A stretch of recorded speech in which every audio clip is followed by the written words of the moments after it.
बिस्मिल्लाहिर्रहमानिर्रहीम। तो लास्ट कुछ वीडियोस में हमने curl of vector, divergence of a vector और gradient of a scalar function के बारे में बात की थी। और इस वीडियो में हम बात करेंगे गॉसियस डाइवर्जेंस थ्योरम की। और बेसिकली गॉसियस डाइवर्जेंस थ्योरम एक मैथमेटिकली एक्सप्रेशन है जो कि सरफेस इंटीग्रल और वॉल्यूम इंटीग्रल के दरमियान में रिलेशन प्रोवाइड करती है। तो इसकी स्टेटमेंट पढ़ते हैं और फिर इसको समझने की कोशिश करते हैं।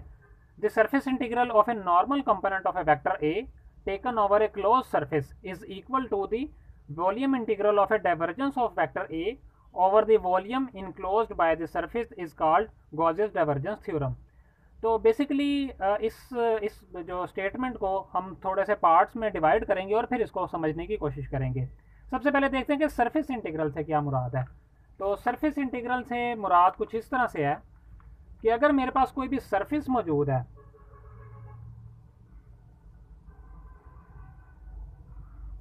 अगर ये मैं मान लूँ कि ये मेरे पास एक पेपर की शीट है और इसकी ज़ाहिर बात है पेपर है तो इसकी कोई ना कोई सरफेस भी होगी, और इसको पूरी को मैं बोल रहा हूँ कि ये मेरे पास इसकी सरफेस है।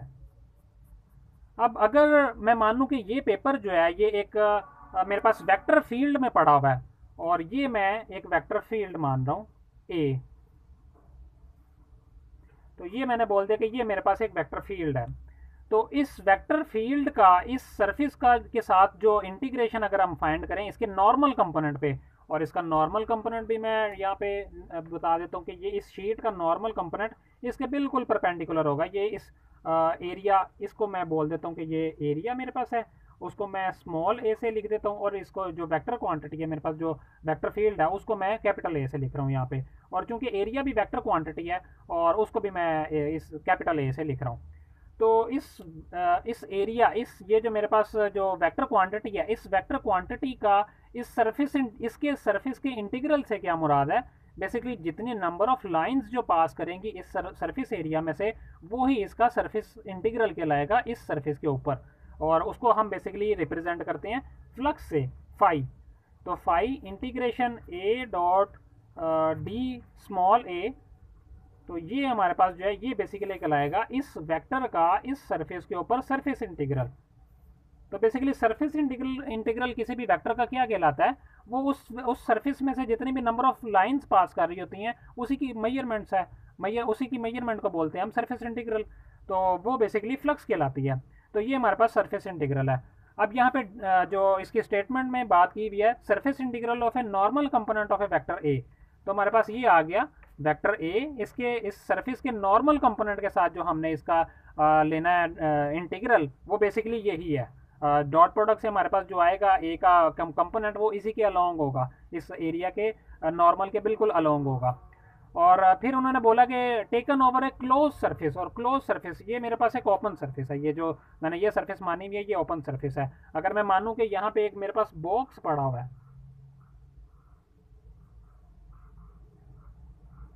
कुछ इस किस्म की मेरे पास एक बॉक्स मेरे पास पड़ा हुआ है, तो ये एक क्लोज सरफेस होगी। और ये अगर मैं मानूँ कि यहाँ पे वेक्टर फील्ड के अंदर पड़ा हुआ है और फिर जितनी इस पूरी सरफेस का अगर मैं इंटीग्रल फाइंड करूँ बिल्कुल इसी फॉर्म में, तो उसकी बेसिकली यहाँ पे बात की गई है इस स्टेटमेंट में। Surface integral of a normal component of a vector A taken over a closed surface is equal to, तो जो इसकी फ्लक्स आएंगी, इस क्लोज सरफेस की जो फ्लक्स आएंगी जो इस वेक्टर ए की पास कर रही हैं वो बराबर हैं किसके, is equal to the volume integral of the divergence of vector A.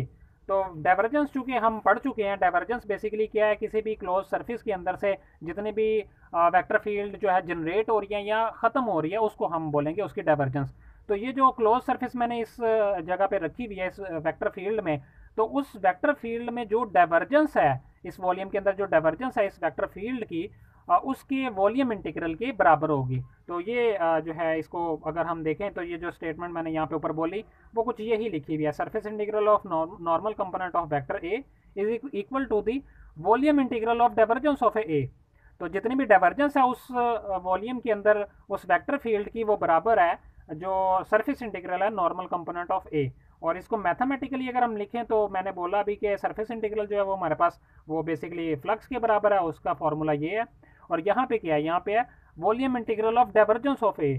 तो ये देखें, ये डाइवर्जेंस ऑफ ए है और ये डी वी और यहाँ पे इंटीग्रेशन लगाइए तो ये वॉल्यूम इंटीग्रल हमारे पास है, ये सरफेस इंटीग्रल और ये वॉल्यूम इंटीग्रल। तो बेसिक ये जो इंग्लिश की डेफिनेशन है ये बिल्कुल इस एक्सप्रेशन को रिप्रेजेंट कर रही है।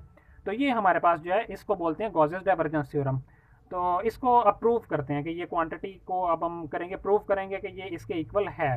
स्टेटमेंट तो हमने पढ़ ली कि स्टेटमेंट ये बताती है कि सरफेस इंटीग्रल जो है किसी भी हमारे पास वेक्टर फील्ड का उसके नॉर्मल कंपोनेंट के साथ वो बराबर है divergence of that vector field over the same surface. जो भी उसके अंदर वॉल्यूम है, उस सेम सरफेस के अंदर जो वॉल्यूम है उससे वॉल्यूम इंटीग्रल अगर हम ले लें तो उसके बराबर है वो।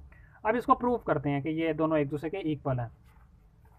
तो प्रूव करने के लिए यहाँ पे मैंने एक सरफेस मान ली कि ये मेरे पास एक सरफेस है एस, और इस सरफेस को मैंने सरफेस को मैंने बोल दिया एस है, और इसका जो वॉल्यूम है ये 3 डायमेंशन में है, ये 2 डायमेंशन में नहीं, ये 3 डायमेंशन में हमारे पास सरफेस है। और इसका जो वॉल्यूम है वो मैंने मान लिया कि ये वी है। और ये पड़ा हुआ है किसी भी वेक्टर को, जो फील्ड है मेरे पास ए, मैंने कैपिटल ए से इसको बना दिया कि ये मेरे पास कैपिटल ए जो है वो मेरे पास कोई भी वेक्टर फील्ड है और उसमें ये सरफेस मेरे पास पड़ी हुई है। अब इस वॉल्यूम को, ये जो टोटल वॉल्यूम है उसको मैंने एन टाइम डिवाइड कर दिया। ये जो छोटे बॉक्सेस बने हुए हैं एन टाइम इसको मैंने डिवाइड कर दिया, और हर एक वॉल्यूम को मैंने नाम दे दिया कि एक इसका नाम डेल वी वन है, इसका del we two, del we three और up to del v n तक। एन टाइम इसको मैंने डिवाइड कर दिया और मान लिया कि ये तमाम वॉल्यूम्स एक दूसरे के बराबर हैं। और फिर इन वॉल्यूम, जब भी कोई वॉल्यूम आपके पास आएगा तो ज़ाहिर बात है उसकी कोई ना कोई सरफेस भी होगी। तो जितनी बार वॉल्यूम से आपने डिवाइड किया हुआ है, जितने पार्ट्स में डिवाइड किया हुआ है, उतनी ही आपके पास सरफेसेस भी आ जाएंगी। तो डेल वी वन की सरफेस आपके पास आ जाएगी del S one, del we two की सरफेस आपके पास आ गई del S two, del we three की सरफेस आपके पास आ गई डेल एस थ्री, और इस तरह से डेल एस एन। अब अगर आपके पास सरफेस है तो उसका कुछ ना कुछ सरफेस एरिया भी होगा। तो उनका सरफेस एरिया मैंने डिफाइन कर दिया कि डेल एस वन का surface area d a one, del S two का surface area d a two, और इस तरह से डी ए एन तक रिस्पेक्टिवली इनका एरिया मैंने डिफाइन कर दिया। अब अगर किसी एक सरफेस एरिया का मैं आपसे पूछूं कि उसमें से पास करने वाली फ्लक्स किसके इक्वल होंगी, तो वो इसके इक्वल होंगी। जो अभी हमने फार्मूला देखा फ्लक्स फाइंड करने वाला फार्मूला, कि किसी भी एरिया में से नंबर ऑफ लाइंस जो पास कर रही होती हैं वो बेसिकली फ्लक्स कहलाती हैं उसमें से, उस वेक्टर फील्ड की। तो ये उसका फार्मूला हमारे पास ये है। किसी भी एक आयत सरफेस, मतलब एन एन सरफेसेस हैं मेरे पास, और उसमें से कोई एक सरफेस मैं चुन लूँ, उसको मैंने बोल दिया आयत सरफेस, तो उसका सरफेस उसमें से पास करने वाली जो फ्लक्स हैं वो मेरे पास बेसिकली इसके बराबर होंगी। डेल फाई आई, डेल मैंने इसीलिए लगाया तो क्योंकि एक छोटे से वॉल्यूम है, छोटा सा वॉल्यूम का छोटा सा सरफेस है, उसके लिए हम जो फ्लक्स फाइंड करें उसको डेल फाई आई बोल दिया मैंने।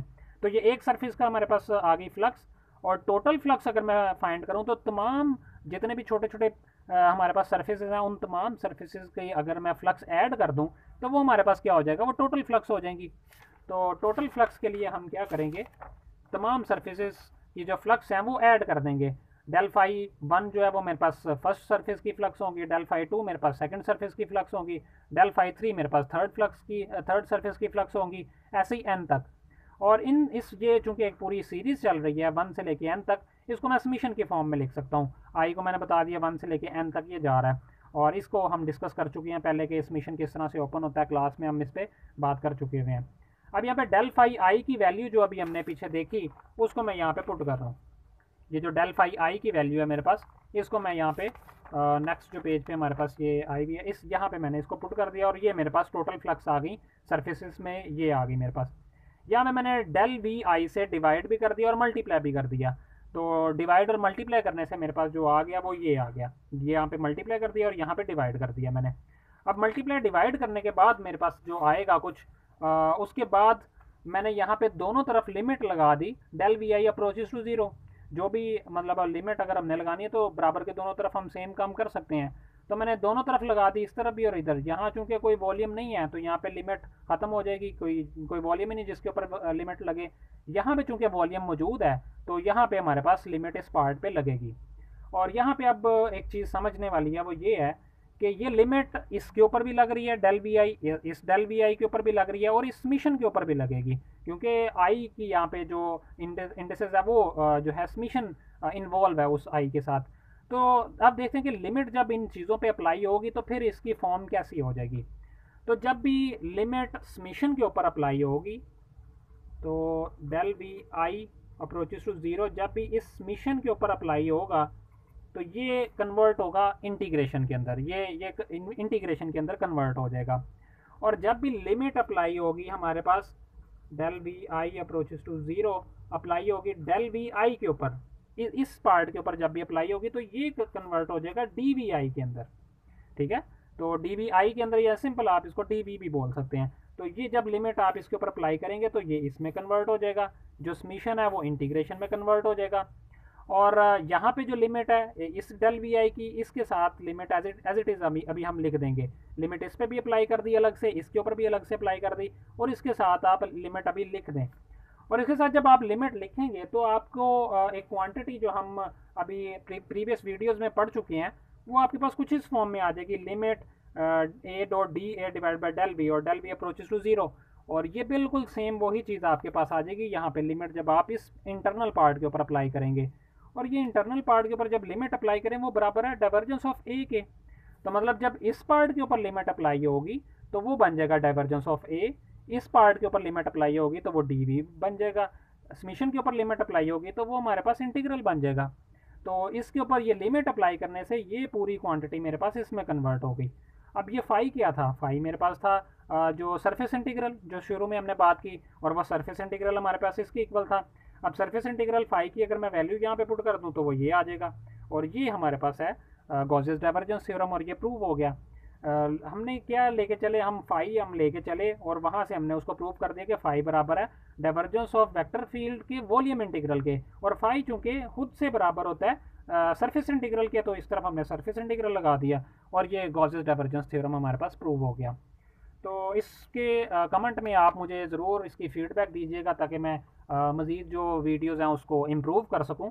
और नेक्स्ट वीडियो में हम स्टोक्स थ्योरम की बात करेंगे कि स्टोक्स थ्योरम क्या हमें बताता है, और basically Stokes theorem line integral और सरफेस इंटीग्रल को का रिलेशन हमें देता है। तो इसको हम अब इंशाल्लाह नेक्स्ट वीडियो में पढ़ेंगे।